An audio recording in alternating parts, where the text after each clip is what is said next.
tumba. Ay, ayop. Ay, puta, malalim. Pinalitan ko na yung yung riding mode niya. Ginawa kong rain. Kasi ang lakas ng ulan kanina. Pinagpahinga ko lang siya ng konti. Parang ano bang ginawa ko? Usually kasi ang ginagawa ko pagkapapatay ko lang ng motor, dito ko siya pinapatay. Tapos yung fan niya pinapabayaan ko lang munang umaandar ng ilang minutes. Dati nga mas pinapatay ko siya, yung hindi ko pinapatay yung sasakyan hanggat hindi pa namamatay yung fan, nag-automatic. Aantayin ko lang bumaba yung temperature dito banda. Kanina parang gusto ko nang pumasok. Tsaka mainit rin kanina. Ano yung ginawa ko? Pinatay ko agad. Tapos pumasok na ako sa loob. Tapos wala pang mga 30 minutes. Ang ginawa ko, kinuha ko yung bagong bili kong cover dito. Tapos ikinover ko sa kanya. Dito buo. Yung 3 layer yata yun. 3 layer na cover. Ngayon, pagdating ng nung hapon na ngayon, nagulat ako, ang init. Ang init itong gas tank dito. Mainit yung gas tank. Tapos ito hanggang dito, yan. Mainit. Tapos yung header doon sa baba, hindi naman siya warm, pero alam mong hindi rin siya cool. Medyo may nang init. Dito lang naman. Tas ito manibela. Medyo mainit din. Kasalanan ko rin yun dahil natakpan nga. Natakpan ko siya agad. Yung init niya na tawag diyan na nakulob. Kaya parang itong init to, kinabahan tuloy ako. Tapos yung likod naman wala namang init doon. Dito lang sa harap. Eto nga pala, sinubukan ko rin tong rain mode. Ito, rain mode. Ang napansin ko lang, parang mabagal siya mag-accelerate. Mabagal. Parang galit siya pero mabagal. Parang hindi agad siya nagre-react sa gusto mo.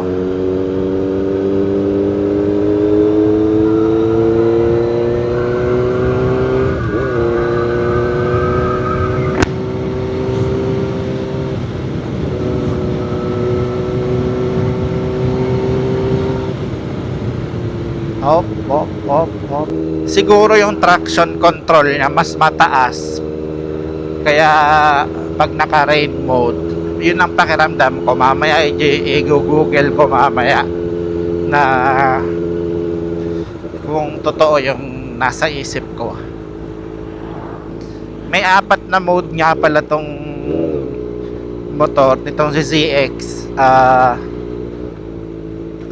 Road, yung common na ginagamit ko, rain, tapos yung kanina umaga, race, tapos yung pang isa parang nakalagay ay rider, parang custom siya, naka-custom siya.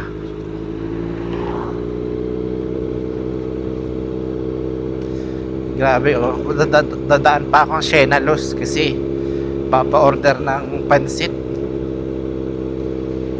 Daanan na lang.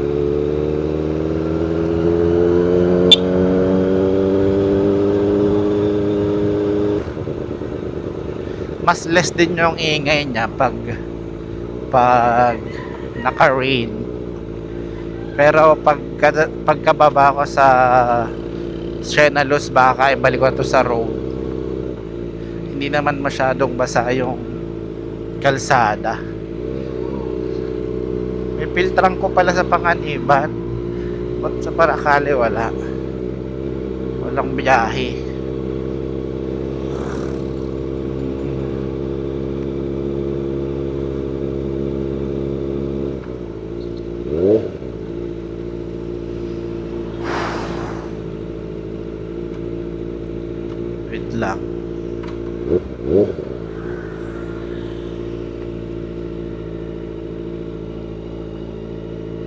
Japan surplus.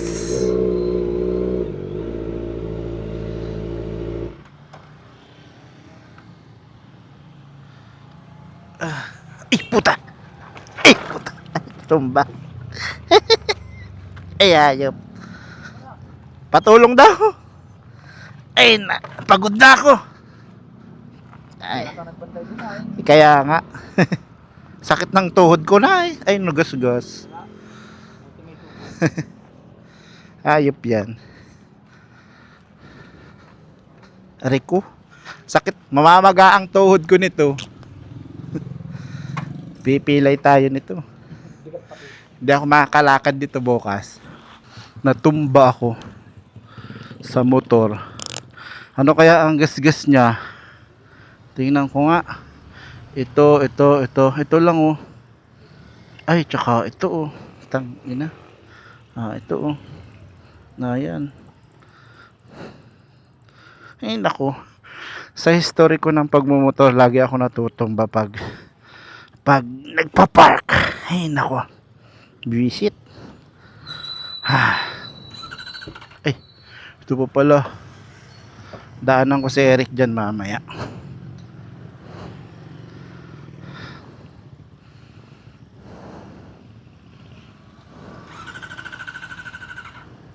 Ay. Ayan na umandar.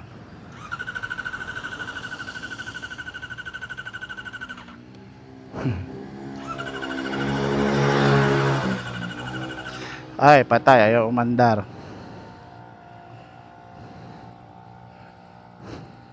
Ay. Hindi ko alam kung anong nangyari sa akin. Wait lang. Tatabi ko lang muna.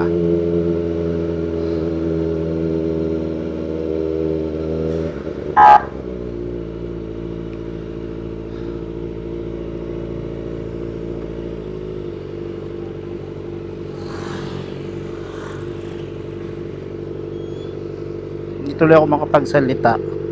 Bad trip. Daming gas-gas. Check natin. Tabi lang tayong saglit. Ayan yung gas-gas oh. Isa, dalawa. Dalawa. Tatlo. Apat, lima. Ay, dami dito. 4, 5, 6. Yan oh.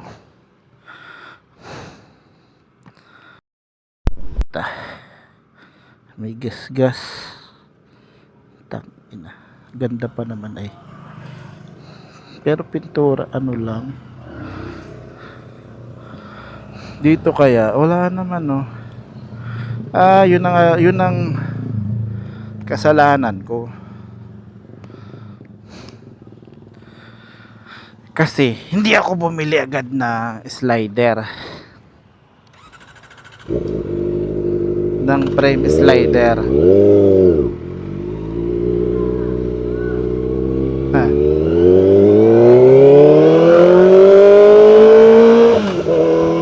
Kung bumili ako ng frame slider, maiiwasan sana yon, no? Kasalanan ko rin. Kasalanan ko rin. Tapos ngayon ako bibili ng, kung nakabili ako ng slider, konti lang sana yung damage niya. Sa sticker lang naman.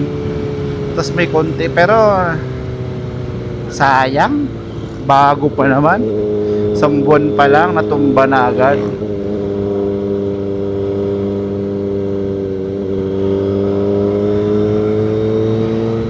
Nalulungkot ako. Medyo na-visit din kasi yung utak ko ngayon.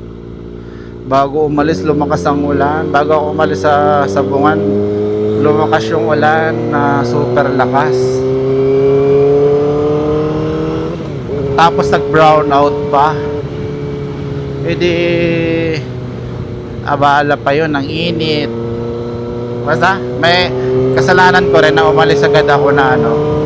Tsaka akala ko kasi naapakan ko na yung stand bago ako umalis, nabigatan na ako kaya nabitawan ko siya habang nakatayo. Lahat ng history ko nang natumba sa motor, laging naka-upo, laging naka-park pala. Never pa naman akong maaksidente ng ano. Tang ina.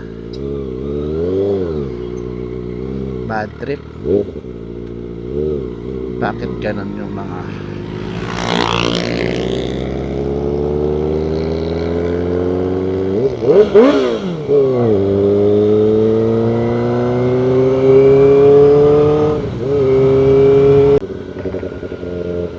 tulay? Pero alam ko move on na rin ako dito sa gas-gas na to. Pwede naman tong matakpan. Hindi ko lang alam kung anong itatakip ko dito. Dadalhin ko muna sa car wash ni Eric dyan bago ko isipin. Basta yung mga slider kasalanan ko kasi dahil hindi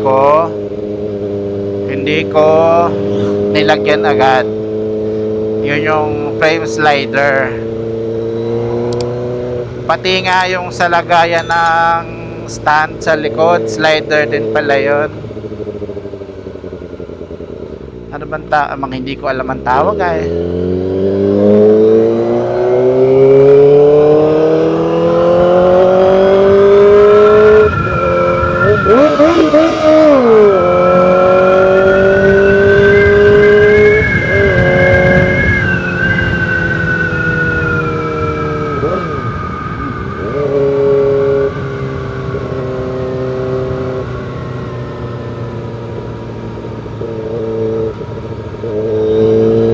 Hindi naman pala umulan dito sa Paracale.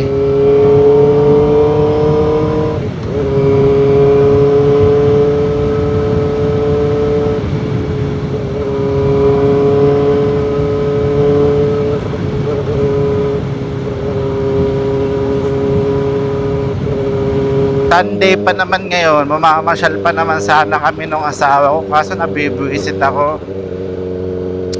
Nagasgasan tong sasakyan, nainis ako. Bago. Hindi ako makamove on. Hindi pa ako makamove on.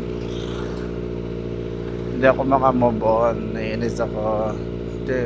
Skyway na naman pala. Sakay na naman tayo sa Skyway Paracale.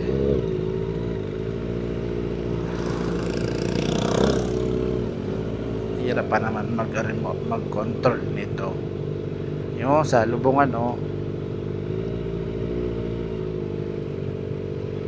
buti tuyo na ang lupa kaninang maga, putikan. Ang hirap na hirap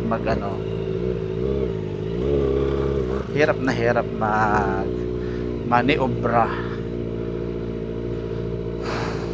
Kailan ba ito matatapos sa hayop na lugar na ito? Tangina, aksidente ang aabutin mo dyan pag nahulog ka. Wisit.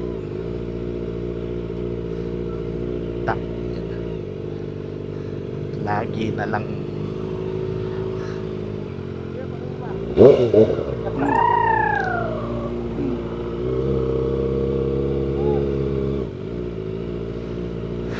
bomba daw. Putikan paano ko makakabomba?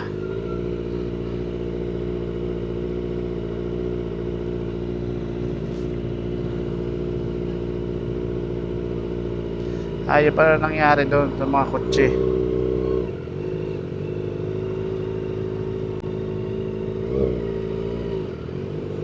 Puta, saya daw.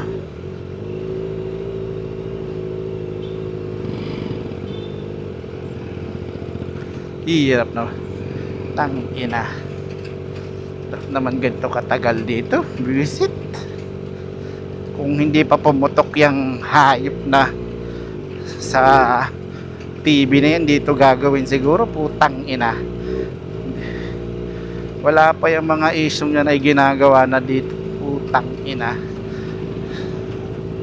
Abala ang puta. Tulad dito, binutas yung lupa. Wala namang, di naman giniba. Putang ina. Bubo ang puta. Tang ina. Kung gagawin pala tandaan lang, di sana tinandaan na lang nila. Bakit yan na naman yan?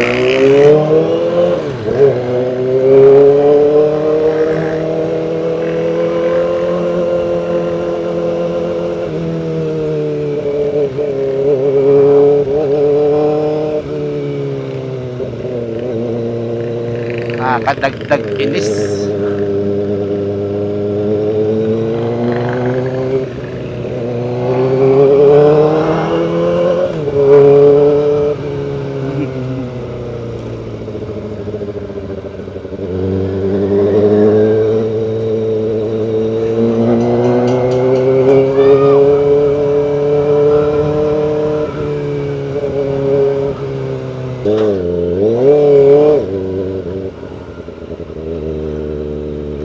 Papacheck ko lang dito na very bad trip ako.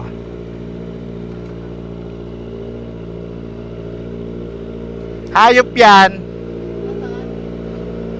Ha? Nandito sa gilid at ang lagi bagang history ng tumba ko ay ano, nakaparada.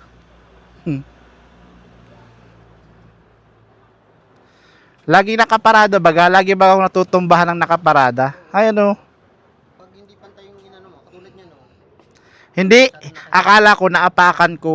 ang Yung stand, hindi pala. nasaan yung ano, tama. Yan, sige. Katulad niyan, pag ganun ko, Yung gulong na Uy. ito, pabras. Sige. Tapos sabi ako. ano kayang solusyon dito? Ano? Yan, oh. Mga pintura lang naman. Ito lang ang malalao. Makakabubon din naman ako, ano? Wait.